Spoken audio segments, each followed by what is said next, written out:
કઈ વાતનો આભાર માનવો ખબર નથી પડતી.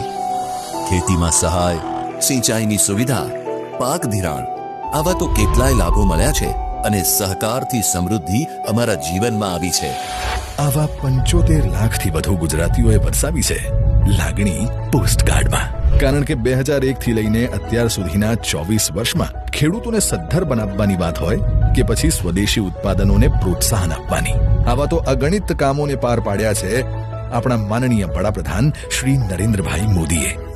24 વર્ષની સફળ સુશાસનની સફરના ભાગરૂપે ઉજવાઈ રહેલ વિકાસ સપ્તાહના અંતર્ગત 75 લાખથી વધુ ગુજરાતીઓએ પોસ્ટકાર્ડ લખીને કૃતજ્ઞતાનો ભાવ વ્યક્ત કર્યો છે અને આત્મનિર્ભરતા થકી વિકસિત ભારત બનાવવા એક અવાજે કહ્યું છે, હર ઘર સ્વદેશી, ઘર ઘર સ્વદેશી.